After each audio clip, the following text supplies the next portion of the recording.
I identify as African American, and I personally don't believe. I think our language is what divides us and creates constructs. And so, as we continue to talk about races of people, I don't, it's a construct that we've created. Let me just enter this for myself, because there's only one race, the human race. So that's where I'm getting to. I think some people, what I learned, that some African Americans actually truly believe we're different races of people, and the Old Testament about Hebrews, and to not commingle with the Gentile, and all of that.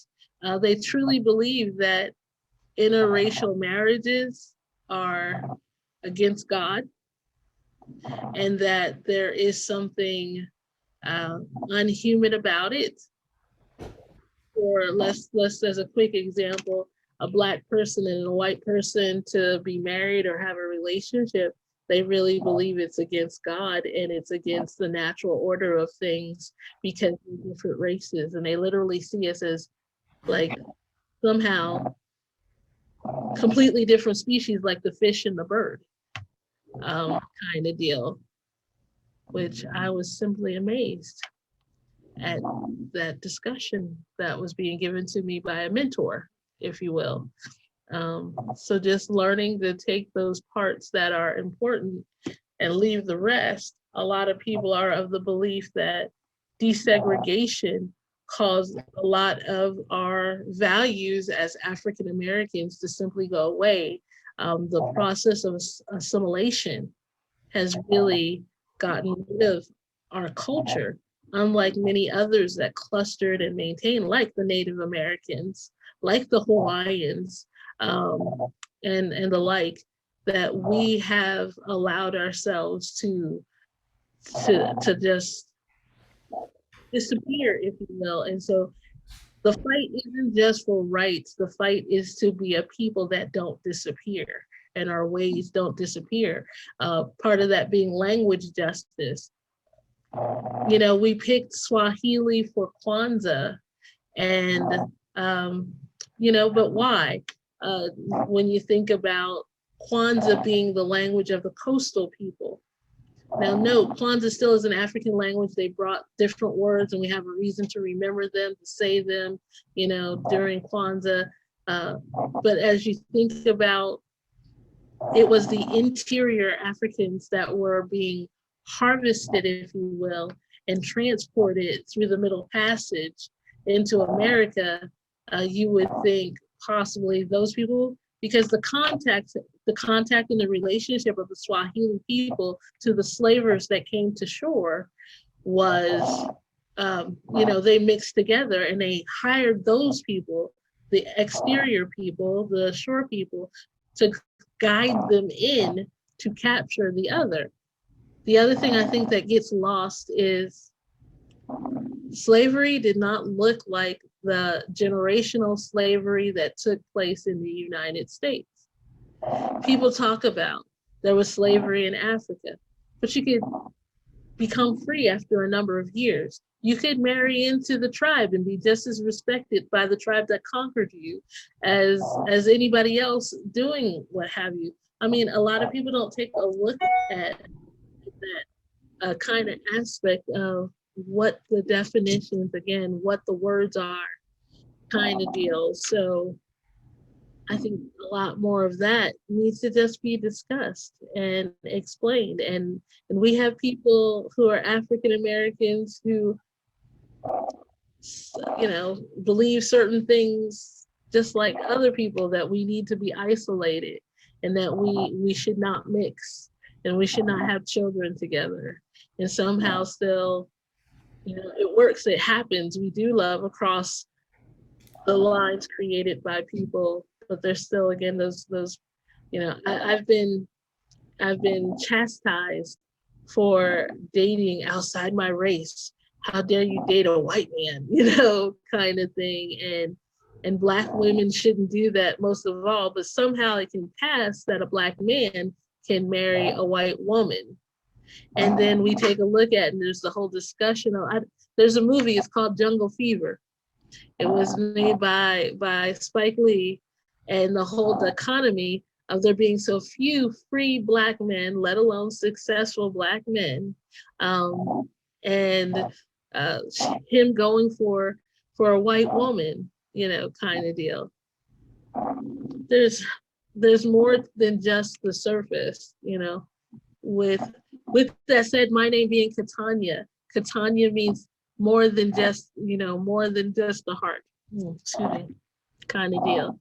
More than just the heart. So you got to get deeper, but we want to continue to keep it on the surface. That's why the CRT is already a problem, is that we never get to talk about real things. And we learn to even do things on the surface just to survive. We don't have these conversations with each other because it could cause a person to be in a bad situation if they want to, I come from kings and queens. How dare you stop me and ask me for my ID, and all I'm doing is walking on the sidewalk. What you see in the commercials and you see in the show all the time is I had to have the talk with my child and to say, no, sir, yes, sir, and hide all the feeling. And you have Maya Angelou that says, I wear the mask. But no one decides to come in, even as white allies, and say, what's behind the mask? I have a friend now, she's an African-American woman, very light skinned, and she's learned to accept that we've run into groups of people that call her by other people's names. And the only thing similar, because I usually know the person that they're saying, I said, she doesn't look anything like them. But somehow, instead of the white person apologizing, they come up with excuses.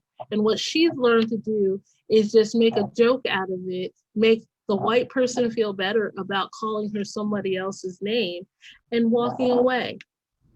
And I've become a person who was like, you should apologize and you should come to the conclusion that you should apologize. I'm not going to tell you, but I'm going to keep asking you. She grabbed my hand one time and led me away. We don't like that. We don't look alike. We don't sound wrong. Why is it we always have to be the ones to make you feel better? So it's a lot. And it's not that we don't want people to be our friends and we don't want to hurt their feelings. I don't want to hurt people's feelings, but I also don't want to make it out like it's okay anymore.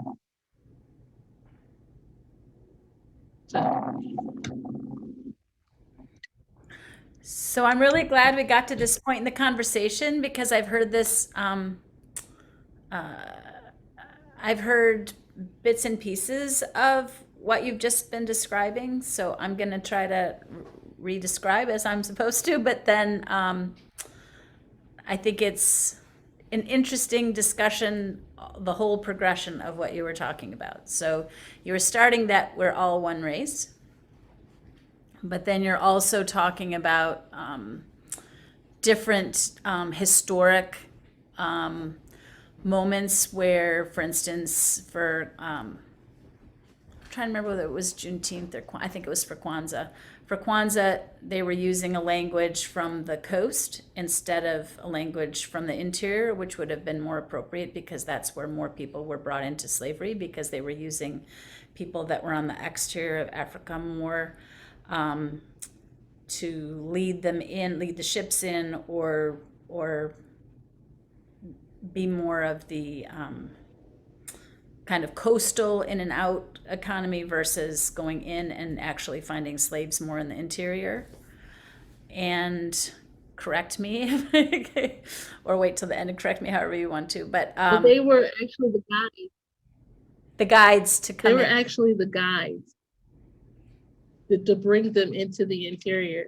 And I think part of that was because they didn't think that they were going to be gone forever. And it also destroyed the economy. So anyway, go on. Yeah. So they were partially based probably in a slave economy, the people who were on the ocean, because they were participating. And then also that when there was slavery in Africa, that the slavery was more, there's another term for it that I can't remember, but it was something typical in Europe and so on, where you're like an indentured person, and so there was a time period attached, and that after that time, or when you married into a tribe, that there was a way out, instead of, if it's based on color, it's harder to have a way out because there's that dividing line. And I'm just adding that in, but that's what I'm imagining you're thinking. Um, and that um, and that it's difficult to have the different kinds of conversations about what is culture and what is well, some things maybe merit keeping, and some things maybe could be let go of in what you're thinking about. That there's certain things that are useful to keep and other things that aren't useful to keep for if you're looking at being an African American person. And I'm not sure what terms you use, because you're trying to talk about one race, but then you're also talking about that there are some cultural, like with different kinds of Kwanzaa or Juneteenth, or things that are culturally appropriate to keep, and to not appropriate's a funny word, but valuable reminders of how things we can learn, things we can grow from. And then you were sort of heading toward a culminating thought that when people are not sensitive, or when there are things that people don't know, or when they're saying things about, for instance, interracial relationships or marriages, that people are people of all different, I guess you would call it race, but we're trying to not be race minded at the same time that we're being race minded. That people would say that people should keep separate, but how ridiculous that is in my mind, because over time there's been so much mixing between races that it's ridiculous in my mind. This is just me. This is not saying what you're saying, but it's a little bit what you're saying, is that people do need to realize that it's not practical, and it's not a good way to live to be separate, and that or not be allowed to mix. So it's very confusing and tricky for me. This is not me speaking for you. This is for me. But when you're getting to the end of your conversation and you're talking about sensitivity and people understanding each other and knowing how to be sensitive, I don't think that's just a race issue. It's a gender issue and a whole bunch of other issues where some people understand the rules of how to be sensitive, and other people, maybe people that are slightly older, so I'm 62, haven't quite learned some of the rules, and we do know other of the rules, or we do know other of the ways to be sensitive and appropriate. And so we would like to learn, but we know that we shouldn't be putting that on other people to learn, but we would still like to learn. So it's a funny, not funny, but uncomfortable and tricky way to tread, because I don't want to make other people uncomfortable or make other people do tasks that I maybe should have already learned. But the fact of the matter remains that I and others similarly situated often don't know exactly and would like to know. So I'm adding my editorial on the end, but I appreciate, Yeah. I'm trying to learn more every time I'm out.